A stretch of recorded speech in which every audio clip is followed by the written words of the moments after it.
It's Wednesday, February 4th, and from WBHM News, I'm Richard Banks with today's headlines.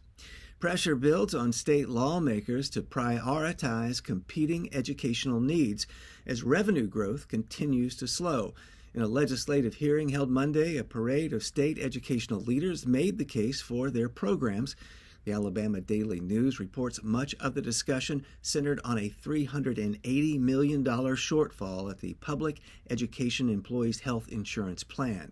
Community college leaders also noted long-standing needs after years of deferred maintenance on campus facilities, and officials representing K-12 schools spoke of the need for increased teacher salaries to compete with neighboring states.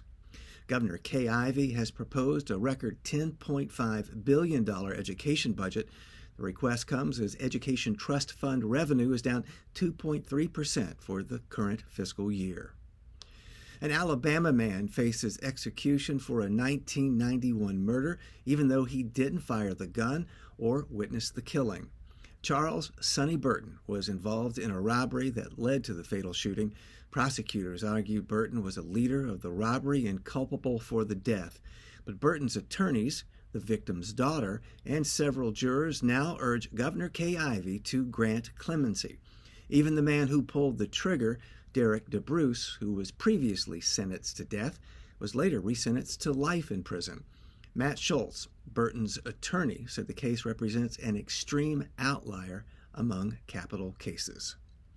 And environmentalists are opposing a plan to drill oil in Alabama's Conecuh National Forest.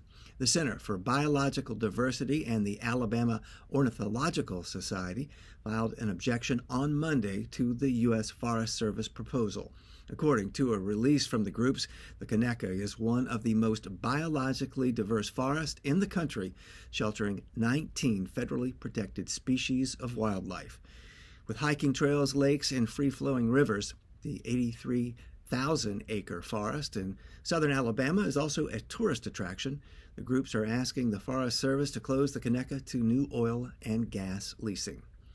You'll find more news anytime at WBHM.org, and for more news about Birmingham and beyond, check out our local newscast during WBHM's broadcast of NPR's Morning Edition and the afternoon's All Things Considered, each weekday on 90.3 WBHM Birmingham.